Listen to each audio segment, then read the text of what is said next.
Hi, I'm Paul Guppy. I'm Vice President for the Washington Policy Center, and this is our regular weekly update of what is going on in our state capital, where our illustrious lawmakers are making rules and passing new laws and possibly enacting new taxes that are going to affect all of us in Washington state.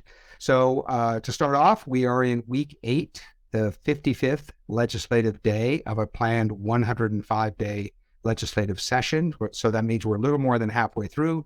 The most recent legislative cutoff date that passed was for bills that were supposed to be voted out of committee. The next cutoff date is on March 8th, and that is called House of Origin cutoff. So what that means is that if a policy bill has not passed either the House or the Senate, by that date, it is supposedly dead for the year. That deadline does not apply to fiscal bills and budget bills. Those are handled later on. There's also always the caveat that the Democrat leaders in the House and the Senate can do whatever they like. So these cutoff dates only mean that a bill is mostly dead, maybe not all the way dead. So we have to wait to the end of the session to see that.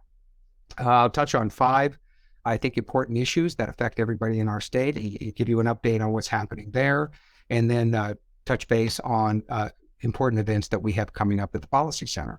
So first of all is a bill I think most people haven't heard of, but it's very important to people who live in Eastern Washington. It's HB 1698, and this has to do with improving the state's management of the wolf population.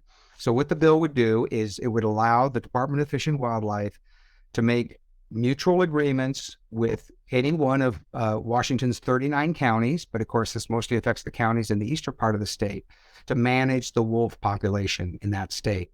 Radical activists are strongly against this bill. Their view is wolves should be 100% protected.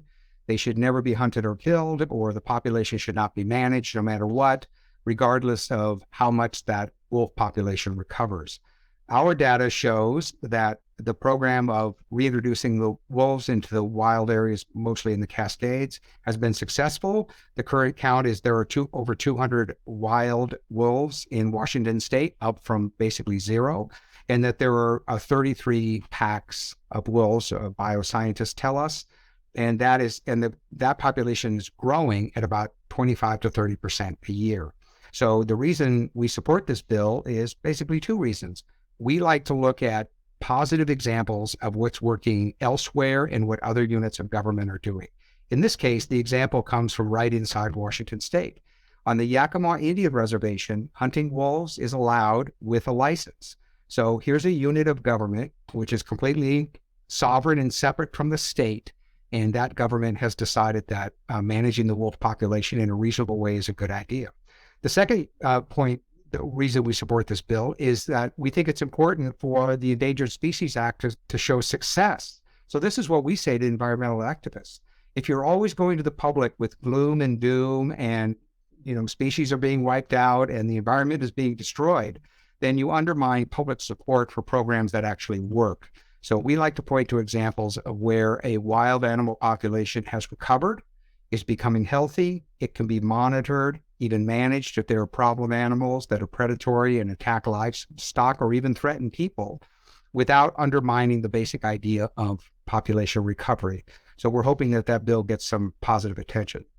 The next issue is a major energy tax that just kicked in the early part of this year.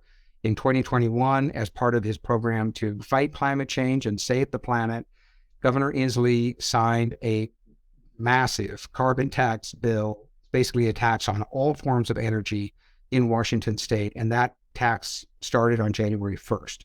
We have been monitoring what that means for gas prices, home heating prices, and in the first 2 months, it has already added 24 cents to the cost of a gallon of gas. So it's having a big impact there. The way this Jay Inslee carbon credit system works is the state sets a limit on how much energy companies can emit carbon, and then those companies have to bid in an auction for credits that allow them to do a certain amount of carbon emissions. The first auction was just held this week, so we are only now finding out what the true cost of this tax is going to be.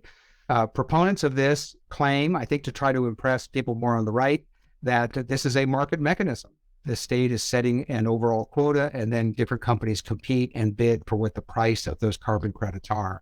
Our point is that's not a real market. It's completely artificial. So when the government sets a arbitrary number and then companies have to compete for that, we really don't know what the normal or natural price is going to be. And that's what we're finding out. As energy companies discover what they have to pay through this auction process, they will automatically pass that on to consumers because they don't have any other choice.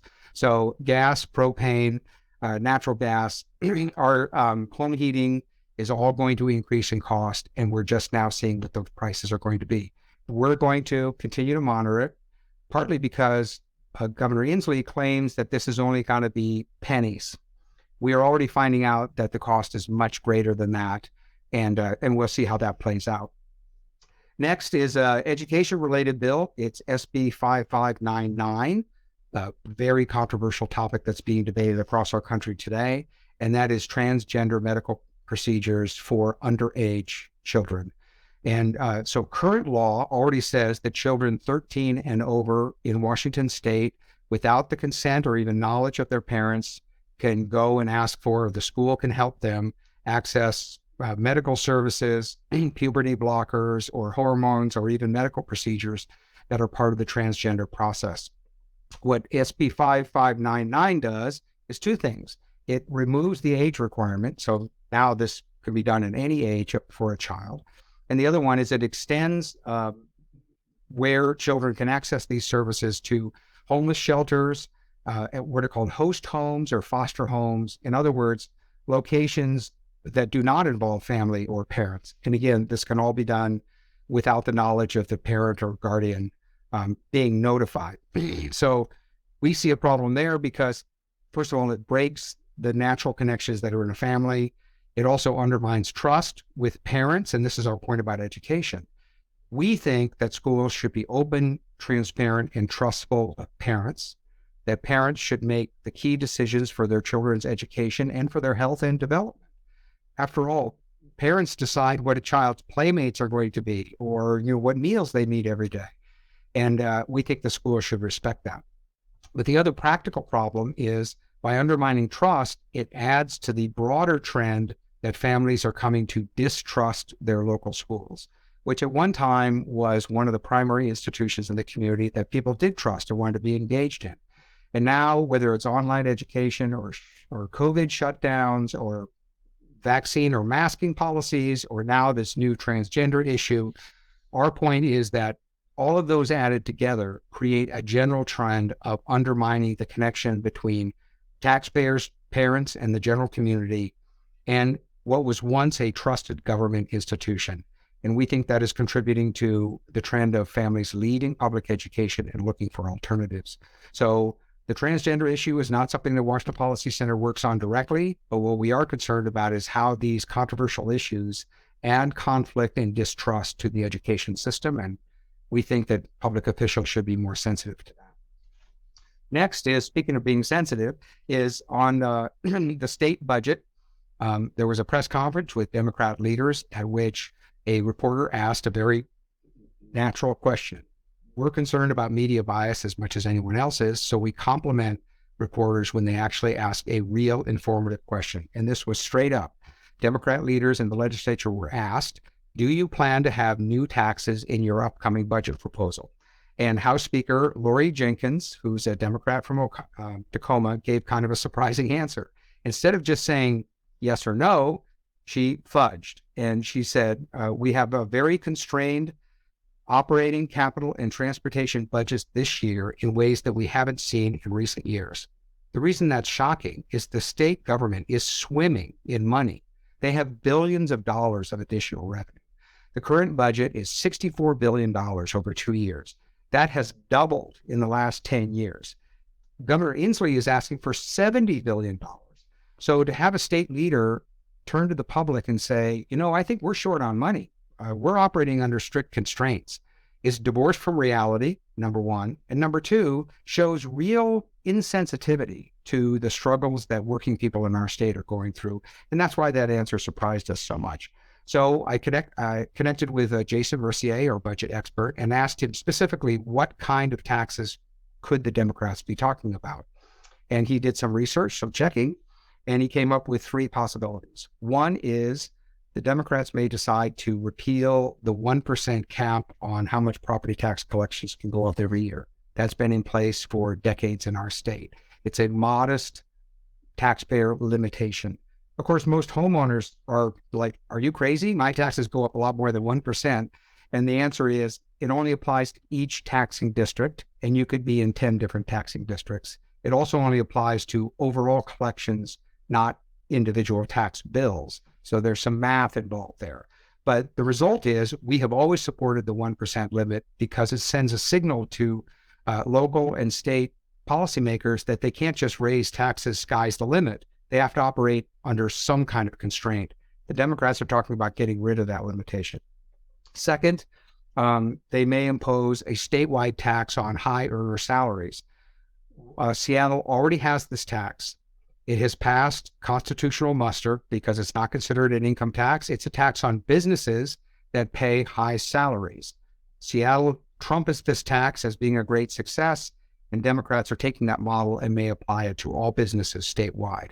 And then the last pot they're looking at is the real estate excise tax, which is a tax on the transaction of buying and selling real estate. It's been in place for a long time. For quite a long time, it was a flat tax, which we supported based on the value of the sale. That makes perfect sense. The Democrats recently made that a graduated tax. So now there are tax categories depending on the dollar value of the real estate sale. And now they're talking about, big surprise, when they put a new tax policy in place, the first thing they do is start cranking up the rates. So increasing the real estate excise tax rate is one other source of revenue that they're looking at. With all of these, we point out that on the one hand, they're worried about affordable housing in our state. And then on the other hand, when they want revenue, what do? They had property taxes and real estate taxes, which go right into making housing less affordable for everyone. So they do the opposite of what they claim. Last issue I'll touch on quickly is we're facing more cuts in ferry service. In particular, the service between Anacortes and Sydney, Canada, on Vancouver Island, which I checked with our expert, Charles Prestrude, who's our transportation analyst, and he pointed out, he just did this off the top of his head, and that service has been in place since 1951, and that it was ended just in 2000 during the COVID pandemic. Part of that is the Canadians, stopped travel across the border. That makes sense. But ferry officials just recently admitted we're not going to be putting that service back into place until at least 2030 or maybe afterwards. Naturally, Charles wanted to dig in and find out why. He also has personal friends in the transportation department who will talk to him kind of behind the scenes. And what he found out is their main argument at the department is we don't have the money. So again, we're like, that makes no sense. The transportation department has billions of dollars of additional money. The ferry service itself has received a big increase in its funding over the last number of years. And we also noted that one reason ferry service has been cut back is because Governor Inslee's vaccine mandate resulted in the firing or dismissal or retirement of dozens of ferry workers. So they don't have crews to work the boats. And we think these are very simple management issues that can be dealt with, whether it's funding or having qualified crew. But the main thing that struck us is, how is it possible that Washington State had better ferry service in 1951 than we have today? And we think that's just embarrassing, especially for a state that claims to be progressive, as Governor Inslee often says that we should be. So with that, I'll touch on our upcoming events. We have another free online session, WPC on the go. That's on March 7th. We do it live through Facebook. It's a great way to hear from our analysts and find out what's going on with issues. We have a Evening in the Desert event coming up in Scottsdale on March 11th. This is always popular, similar to the event that we do in Palm Springs during the wintertime as well. And then on March 23rd, we have a meeting of our Young Professionals Book Club, which is also fun because it's an open discussion about intellectual ideas, and young people really enjoy that. In fact, we often provide a completely free speech environment at Washington Policy Center, as opposed to what a lot of young people find on campus. So we try to provide that forum. And with that, I'll be back next week with another update. Thanks.